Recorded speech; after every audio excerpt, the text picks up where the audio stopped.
이재명 대통령의 임기 첫날 이런 일도 있었습니다. 여당이 된 민주당이 대법관 증언법을 강행 처리한 겁니다. 그러니까 대법원 조직법 개정안을 어제 급하게 처리를 했고 또 현행 14명의 대법관 수를 30명까지 늘리는 내용으로 이제 법사위 소위까지 통과를 하게 된 겁니다. 이재명 대통령 취임 첫날부터 이런 법안을 통과시키는 과정이 있으면서 국민의힘과는 또 강하게 충돌했는데요. 어제 영상 좀 보겠습니다. 지금 현재 대법관의 수가 14명입니다. 공포 후 1년이 경과한 날에 4명을 증언하고 각 매해 4명씩 더 충원하는 그렇게 부칙을 변경해서 45년 돼서 박제화된 대법원의 구성을 보다 다양화하고 보다 숫자를 늘려서 현재의 사건을 해결하는 데 급급한 대법관 수의 증원 문제는 늘 논의가 되어 왔습니다. 대법원을 이재명 정권의 방탄기구로 전락시키려는 노골적인 입법 쿠데타이자 대선 기간 국민 앞에서 했던 약속을 스스로 뒤집는 대국민 사기극입니다. 불과 하루도 안 돼 30명 증언 법안을 밀어붙였습니다. 국민을 속이고 선거에 이용한 정치적 사기라 하지 않을 수 있겠습니까? 이번에 딱 한 번 논의를 하는 것이거든요. 국민들 입장에서는 굉장한 혼란을 불러일으킬 수밖에 없다고 생각합니다. 민주당의 입장은 이겁니다. 대법관이 숫자가 너무 적기 때문에 업무가 너무 과도하다. 그래서 그걸 해소해 주겠다는 취지인데 30명으로 증언됐을 때 벌어지는 예상, 어떤 혼란 이런 것들을 생각하면 수기 과정이 좀 더 필요했다라는 그런 지적도 나오고 있습니다. 자, 여당이 된 민주당 대법관 증언법을 강행하고 있습니다. 김용민 의원이 대표 발의한 안은 30명 증언이고 장경태 의원이 대표 발의한 안은 100명 증언입니다. 이건 이제 병합 심사한 겁니다. 어제 법사위 소위에서. 그리고 현행 14명에서 30명으로 증언하겠다. 일단 김용민 의원의 안이 이제 30명 증언이었으니까 이 안이 받아들여진 것으로 보여지고 그래서 매해 4명씩 증언해서 내년 26년에 4명, 7년에 4명, 8년에 4명, 9년에 4명 이런 식으로 해서 이제 30명까지 채우겠다. 이런 계산을 세운 것으로 보여집니다. 그래서 14명, 18명, 22명, 26명, 30명 이렇게 늘어난 건데 국민의힘에서는 당연히 이제 지적이 나오죠. 네. 뭐가 이렇게 급하다고 이렇게 하느냐? 라는 지적들이 좀 나왔던 것 같아요. 네, 어제 그 법사위원 전원의 성명서를 발표하기도 했는데 네. 이재명 대통령이 어제 이제 정식적으로 대통령 업무를 시작한 겁니다. 처음으로 열리는 국회에서 본인의 이해관계와 엇물려 있는 대법관 증언법을 처리하는 것이 과연 맞느냐. 네. 벌써 선거 과정서부터 우리는 얘기했었던 거잖아요. 입법부를 장악한 민주당의 행정권을 갖게 되고 네. 그렇게 되면 자연스레 사법부를 장악하기 위한 다양한 법률안들을 만들 것이다. 이렇게 우려를 했던 겁니다. 네네. 그런 목소리를 국민께 전달해 드렸는데 그런 거 없을 거니까 안심하고 자기 뽑아달라고 했던 민주당과 이재명 대통령인데 단 하루 만에 대법관을 30명으로 증언하겠다. 이것이 결국 우리가 걱정했었던 사법부 장악의 첫 단추 아니냐 이렇게 걱정할 수밖에 없는 거고요. 이 법안이 과거에 대법관을 늘리는 것이 필요하다는 논의가 있었다고 민주당이 얘기를 하고 있어요. 네. 그런데 왜 본격화됐느냐? 5월 1일에 이재명 당시 후보가 그 유죄 취지의 파기환송을 받았잖아요. 대법원으로부터. 공직선거법 그때서부터 본격화되기 시작했는데 지금 국회에서 추진되고 있는 공직선거법 개정안이라든가 형사소송법 개정안 또 법원조직법 개정안 이런 것들이 모두 이재명 대통령과 이해관계가 엇물려 있다는 점에서 저는 이 부분과 관련해서는 우리가 흔히 충풍추상이라고 하잖아요. 다른 사람들에게 적용하는 법안에 대해서는 일부 좀 완화된 따뜻한 봄바람처럼 할 수 있겠지만 본인에게 적용되는 법이라면 오히려 더 추상같이 대하는 대통령의 자세가 있어야 그런 그 법 질서가 국민들에게도 설득력이 있을 것이다 이렇게 평가합니다. 정광재 대변인께서 지금 지적해 주셨던 것처럼 국민의힘에서는 이재명 대통령이 대선 운동 기간에는 사법 논란을 일으킬 수 있으니 이건 좀 자제해야 된다라는 메시지를 냈었는데 당선되자마자 지금 법사위에서 이 법안을 통과시키려고 했다.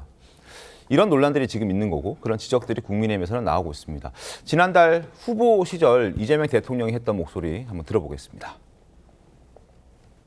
대법관 증언 문제나 대법관의 자격 문제는 당에서 공식 논의한 바가 없습니다. 제 입장은 지금 그런 거 논의할 때가 아니다.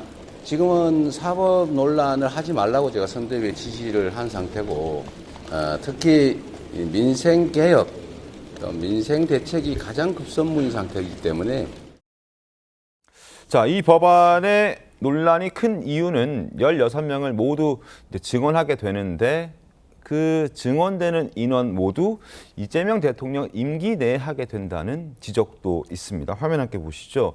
저희가 오늘 조선일보를 보여드릴 텐데 자, 이런 지적들이 있습니다. 이재명 대통령이 30명 중 26명을 임명하고 임기 중에 대법까지 거머쥔다라는 이런 지적들이 나오고 있는 거죠. 사법부의 독립을 훼손할 수 있고 그리고 게다가 재판을 현재 받고 있는 이재명 대통령이 법관을 대거 임명한다. 이건 어떻게 좀 받아들여야 되느냐? 혹시 국민들의 어떤 비판을 또 불러올 수 있는 여지가 생기는 것 아니냐? 이런 지적들도 뒤따르고 있는 겁니다. 어떻게 해서 26명의 대법관을 임명하게 되는 것인지 그것 또한 그래픽으로 준비했습니다. 한번 보여드리겠습니다. 자, 법원 조직법 통과 시에 일단 16명을 충원하게 되는데 그 기간 동안에 현행 대법관 14명 중에 10명이 이제 임기가 만료가 돼서 교체를 할 수 있게 되는 거죠. 그래서 새로 이제 추가되는 16명과 그리고 기존의 14명 중에 10명이 교체되기 때문에 결국 그 기간 동안 이재명 대통령의 임기 기간 동안에 모두 26명의 대법관을 임명하는 셈이 된다. 이러한 지적입니다. 그래서 첫 번째, 일단 이재명 대통령이 현재 재판을 받고 있는 상황이기 때문에 재판을 받고 있는 상황에서 법관을 임명한다라는 부분에 대한 논란이 있습니다. 이거 어떻게 좀 봐야 되겠습니까? 물론 이제 대법관들은 대법원장이 제청을 하죠. 네. 그러니까 대통령이 임명을 하는데 제청을 할 때 뭐 대통령의 뜻을 어겨서 하기는 어려워요. 네. 그리고 혹시라도 조희대 대법원장 체제에서 아직 임기가 남아 있으니까 그렇게 한다고 해도 대법관들은 국회에서 그 표결을 받아야 됩니다. 그 민주당이 마음에 안 드는 대법원장은 통과를 안 시키겠죠. 네. 그럼 결국 이재명 대통령의 뜻대로 대법원이 구성이 되는 건데 자, 지금 대법관 한 명이 하루에 뭐 9건의 재판을 한다. 네. 판결을 한다. 그래서 업무가 너무 많다. 그래서 많아야 된다. 그러면 그것은 그전부터 논의를 했어야 되고 앞으로 논의를 할 부분이에요. 네. 공론화를 해서 그렇게 되면은 전원 합의체 문제도 생기고 또 상고심에 대해서 전반적인 것에서 뭐 상고법원 이야기도 나왔잖아요. 맞습니다. 그거하고 전부 다 합쳐가지고 공론화 과정을 거쳐서 천천히 해야 될 일인데 이걸 왜 취임 첫날부터 하느냐? 그것은 결국은 지금 5건의 재판을 받고 있고 그중에서 한 건은 이미 네. 대법원에서 사실상 확정 판결이 됐고 양형만 남아있지. 네. 그다음에 4건의 재판이 대법원으로 올라올 거예요. 올라오는 그 상황과 맞물려서 해석을 안 할 수가 없고 특히 이렇게 서둘러서 하는 것은 지금 당장 18일 되면은 그 파기환송심 고법 그 재판이 있습니다. 네네. 그게 열릴지 안 열릴지는 모르겠지만은 만약 그게 열리면은 한 번 정도 더 해서 다시 또 판결이 나와요. 네. 그러면은 그것이 재상고가 되면은 대법원으로 바로 가거든요. 그러면은 그 어떻게 보면 그 절차대로 하다가 보면 어떤 상황이 벌어질지도 모릅니다. 네네. 그렇기 때문에 지금 미리 대법원에 대해서 일종에서 압력을 행사하기 위한 대법원 압박을 위한 그런 행동이 너무 이제 다급하기 때문에 초조하기 때문에 취임 첫날부터 저런 그 법사위의 네. 행동이 나오지 않느냐 그렇게 또 볼 수가 있죠. 준선 변호사님은 어떻게 좀 보십니까? 글쎄요. 일단 그 대법관 증언 문제에 있어서만큼은 이미 이재명 대통령의 공약집에도 담겨 있던 내용이긴 합니다. 사법개혁의 일환으로 대법관 수를 증언을 해야 된다. 네.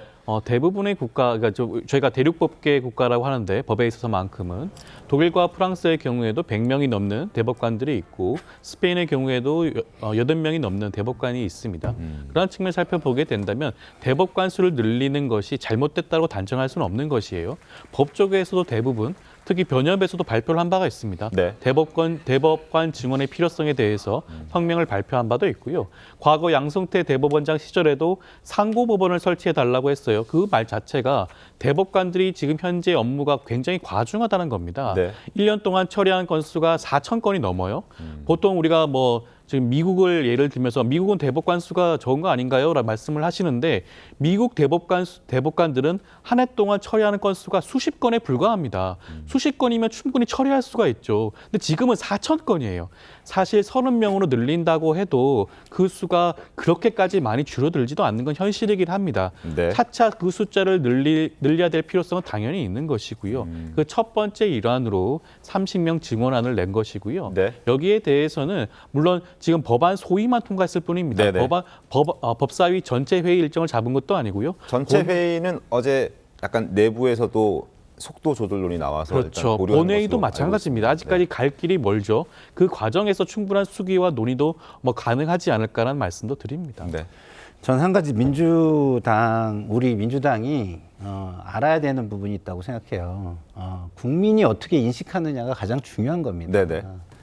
뭐 필요성을 뭐 이야기하면 뭐 경찰 지금 사건 해소 안 되는 그 민생 사범부터 해가지고 뭐 처리가 안 되는 사건이 얼마나 많습니까? 그렇게 얘기하면은 국민들을 위해서 경찰 숫자를 늘려주셔야죠. 예? 그리고 뭐 소방행정이나 뭐 이런 거와 관련해서도 뭐 굉장히 많은 수요가 있습니다. 그러면은 소방관을 늘려주셔야죠. 그런 식으로 따지면 필요성이 있는 부분은 너무나 많은 거예요. 네. 그렇기 때문에 국민의 인식을 생각해서 해야 된다는 말씀을 드리고요. 네. 필요성이 있으면 늘려야죠. 그렇지만 그 필요성에 대한 공감대를 함께 나누면서 해야지 내가 필요하다고 생각해서 한다. 이렇게 하는 것은 오히려 국정 지지도를 떨어뜨릴 수도 있다는 점을 우리가 다시 한번 내부적으로 생각을 해봐야 된다, 논의를 해봐야 된다 이렇게 생각합니다.